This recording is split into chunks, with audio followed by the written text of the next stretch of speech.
Reka nongere mbasuhuze inshuti bakunzi ba Neza Media TV, twizere ko mumeze neza cyane mu byo muri gukora byose mukurikiye aya makuru yacu. Babwire rwose nti igitondo cyiza cyangwa se umugoroba mwiza cyangwa se amanywa meza bitewe naho uherereye. Rwose ntabwo ibihugu biba bihuje amasaha birumvikana, ariko abari nko mu Rwanda no mu Burundi amasaha namwe rwose twizere ko mumeze neza cyane. Hanyuma twihute cyane mu burasirazuba bwa Repubulika ya Demokarasi ya Kongo hakomeje kugenda humvikana amakuru yihuta cyane cyangwa se akomeye cyane y'imirwano. Ni nkubwira ngo urugamba rwabaye urugamba, hahandi bavuga ngo rwabaye iki, rwabaye imberenge ahantu bita Poezero, ahantu bita Masisi, ahantu bita Minembwe, ahantu bita Fizi. Ni nkubwira ngo abaturage baho bamiriwe nabi cyane, atari bo gusa ariko n'ingabo za FARDC ntabwo zorohewe kuko M23 zifatiye ingamba zikomeye cyane. Ubu nayo iri gukoresha noneho amadrone mu bice bigiye bitandukanye. Rwose abari gukubitwa n'inkuba cyane abasirikare ba FARDC na coalition yabo, abarimo umurundi, abarimo umuzarendo, abarimo mu FDLR, abarimo ndetse no mu FARDC nyine birumvikana bari kwihisha mu myobo. M23 ikabavumbura ikabahondagura, bahuye n'akaga gakomeye cyane, ntabwo ibintu biri kuborohera. Turaza guhera kuko hari amakuru ari muri Masisi nkuko ari maze kubikubwira, hari muri Kivu y'Amajyepfo nyine za Minembwe, za Poezero. Minembwe munazi ko ikiri kwabera ari drone ziri kurasa umunsi ku munsi. Hari amakuru ari kuvugwa mu bice bitandukanye Masisi za Ngungu aho ngaho rwose za Gatoyi, amakuru avugwa muri Ziraro, muri groupement muri Karehe, muri territoire ya Karehe, amakuru avugwa hirya no hino ubwo ngubwo, ndetse hakiyongeraho n'itangazo rya FARDC naryo mfite aha ngaha. Si itangazo rya FARDC kuko na M23 nayo amatangazo iri kugenda yashyira hanze umusubirizo. Ubwo rero byose turaje turebe uko ibintu byifashe muri aya makuru. Reka duhere mu bice byo muri ku nkuru ikomeye cyane yo kuvugwa mu bice byo muri Minembwe. Iminembwe hari indege yaharashe ku munsi w'ejo bundi, iminsi 2 irashize. Iyo ndege yarashe ku bitaro bya Mikenge, hopitali nkuru cyangwa se bitaro bikuru bya Mikenge. Ahangaha n'ubundi ni muri gace ka Minembwe hamaze iminsi hibasirwa n'ibitero bya FARDC. FARDC barakoresha indege za kamikazi, barakoresha indege zo mu bwoko bwa KT6, barakoresha indege za CH4, zose bagambiriye kurasa ku baturage b'abanyamurenge. Hari n'ibyo bakoresha bagamije kurasa kuri M23, ariko bagahura n'ishyano M23 ikayobya ikoresha ikoranabuhanga, ikayobya izo ndege zabo nabo ubwabo bakirasaho. Kuko n'ejo byarabaye ahangaha Poezero hashiriye abarundi n'abasirikare ba FARDC bari mu bikorwa by'imyitozo ya gisirikare. Abo ngabo ba FARDC yayoboye indege iturutse iyo za Karemi, hanyuma igize ngo iragera mu bice birimo M23, M23 irayobya iyo ndege, yaragiye irasa muri abasirikare ba FARDC bari aho ngaho za Rugezi, barahashirira. Ni nkubwira ngo benshi barahaguye. Amakuru akavuga ko andi akavuga ko ngibyabaye nanone byabereye ibyo bisa n'ibyo byabereye neza Poezero. Si ibyo gusa kuko n'uyu munsi hari amakuru asa nayo ngo tugiye kugaruka muri ako gace ka Poezero, ariko reka tubanze kuri ibyo by'indege zarashe Iminembwe Mikenge. Iyo ndege kugeza ubu ngubu FARDC yasohoye itangazo ivuga ko ngo iri kwihanangiriza M23 natwe irwaneho, ndetse inavuga ko ngo iyo ndege ngari igisirikare cy'u Rwanda na M23 ngo niyo yarashe mu bitaro bya Mikenge. Abandi abasesengura iby'iryo tangazo rya FARDC baravuga ko impamvu FARDC afashe ingamba zo gusohora iryo tangazo ari ukugira ngo iyobye uburari ndetse nasiga icyasha M23, ndetse no kongera kuvuga nyine ku ngabo z'u Rwanda kuko bakunze kubitangaza bo urabizi. Kuko ntago ari ubwa mbere banavuze icyo kintu, byaranabaye n'ubundi mu mujyi wa Goma ubwo indege bari bagambiriye kurasa kuri M23 bakarasa abasirikare barimo umuyobozi mukuru mu gisirikare cya M23 akaba ari General Sultani Emmanuel Makenga, bakarasa Joseph Kabila avuga ko ngakorana na M23, bakarasa Colonel Nanga. Uwo mugambi wari ufitwe kuko barashe hafi yaho bari batuye i Goma, ariko nyuma yo kutagirwaho n'uwo mugambi ahubwo iyo ndege bari bayoboye yarashe mu gice kirimo umuyobozi wa UNICEF hariya witwa Karine Buise i Goma, ndetse baranamuhitana. Icyo gihe rero bahise batangaza ko ngo byakozwe na M23, ndetse icyo gihe rwose basohora itangazo ry'umwitangirizwa bavuga bati ibyakoze barabyamaganye. Ariko Ubufaransa bwakoze iperereza ndetse n'abandi batandukanye basanga ibi ngibi ntaho bihuriye no kuba indege yaturutse mu ruhande rwa M23, ahubwo yari yaturutse mu bice bigenzurwa na FARDC Kisangani. Rero ntabwo byaba ari ubwa mbere batangaje ikintu nk'icyo. Naha rero Mikenge baravuga ko byaba ari ibyaha by'intambara bikomeye cyane baba bari baba bari mu kaga, bityo bahita batangaza yuko ngo byakozwe na M23, kandi abaturage n'ubundi batangaje ko byakozwe n'igisirikare cya leta. Iyi ndege kuko twumvise n'amajwi, iyi ndege ya drone yarashe ahangaha mu bitaro bya Mikenge ikica abaturage bari baje kuhivuriza ndetse n'abandi batandukanye, ntabwo yaturutse mu ruhande rurimo abarwanyi ba M23, cyane ko M23 isanzwe ifite ibirindiro hafi ahangaha, bikumvikana ko neza nta ntego yaba yumvikana yo kugira ngo barase kuri ibyo bitaro, ahubwo abaturage bagatangaza ko yari yaturutse mu bice mu cyerekezo cya Karemi ahasanzwe hari ibirindiro bya FARDC. Aho ngaho tukaba tuhatanze umucyo. Hanyuma twihuta cyane tukiri mu bice byo muri Kivu Amajyepfo, amakuru avuga ko n'ubundi hongeye kuba imirwano ikomeye cyane hafi n'ahitwa Point Zero. M23 yahakoze isibaniro, hakaba haguye abasirikare b'Abarundi benshi na Wazalendo, ndetse amakuru atangazwa n'ibitangazamakuru bitandukanye harimo n'ibyegamiye kuri leta ya Kinshasa aravuga ko abagera muri 35 baba bahasize umutwe, ariko abenshi muri bo bakaba ari Abarundi ndetse na Wazalendo. Aho ngaho akaba ari mu gace ka Point Zero nako katari kuvamo imirwano. Mwibuke neza ko usibye ibi ngibi hari indi mirwano ikomeye cyane tugiye kunyarukiraho iri kubera ahitwa Fizi.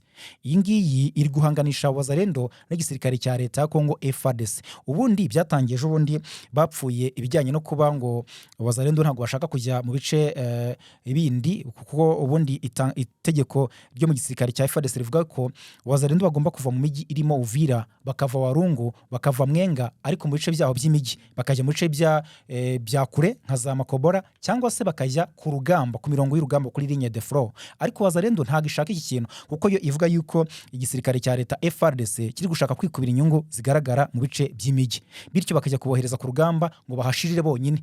Kuko Wazalendo inatangaza ko n'inshuro zose igisirikare cya leta cyisigarira cyemye cyangwa se gihagaze kigashora Wazalendo n'Abarundi ku rugamba, bakaba rero benshi banahapfira, ari nayo mpamvu benshi mu Barundi n'Abazalendo bakomeza kuhasiga umutwe. Bakavuga ko kuri iyi nshuro rero ibyo ngibyo bidashoboka, ahubwo ko bazakomeza kugenda barwana. N'ubu niko byagenze rero, ubu kugeza ubu abahibo 3 bahasize agatwe muri Fizi ahangaha rwose, muri Baraka, bishwe na Wazalendo bapfa icyo kintu. Kugeza ubu ngubu mbabwira iyi nkuru, amakuru agaragaza ko imirwano yaba ikirimo. Reka twihute cyane tujye mu majyaruguru cyangwa se muri Kivu y'Amajyaruguru, kuko n'imirwano n'ubundi noneho aho ibintu bikomeye cyane mu burasirazuba bwa Repubulika ya Demokarasi ya Kongo, nuko imirwano iri kubera muri Kivu y'Amajyepfo ikongera ikanabera muri Kivu y'Amajyaruguru. Mwabantu mwe abo mu burasirazuba bwa Kongo, cyane cyane abavuga Ikinyarwanda, by'umwihariko bo mu bwoko bw'Abatutsi, bakomeje kugenda bicwa cyane n'ibitero bya FARDC, kuko aho igisirikare cya leta ya Kongo kiri gutagatinga naba hari abo bantu, cyane cyane banavuga ko ngo bakorana na M23 ngo n'ibyitso, banavuga ko M23 ari ifite ibirindiro, ibintu nk'ibyo ngibyo. Rero mu bice barimo harimo ibyo muri Masisi ndetse no muri Kivu y'Amajyepfo. Imirwano rero muzi ko kuri ubu ngubu yuburiye muri segiteri ya Gatoyi ndetse n'ibice bihegereye za Kinyana, za Kinigi, aho hose hari kumvikana isibaniro. Muri teritwari ya Karehe, za muri groupement ya Ziraro, hose urugamba rukomeje kuba urugamba. Muzi ko M23 ndetse hari n'ibice muri iyi minsi yarekuye rwose, twanavuga ko ari inkuru mbi.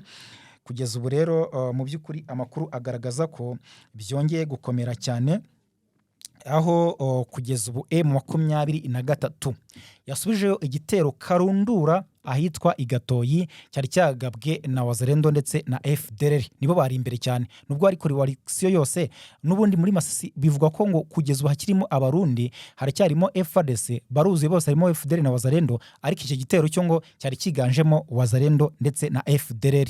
Mu kukigaba rero kuri M23 nayo basanze yambariye urugamba, yabakubise cyane. Ariko nubwo yemeza bityo, hari andi makuru atari meza ari kuvuga ko M23 yaba yerekuye agace kitwa Mahanga.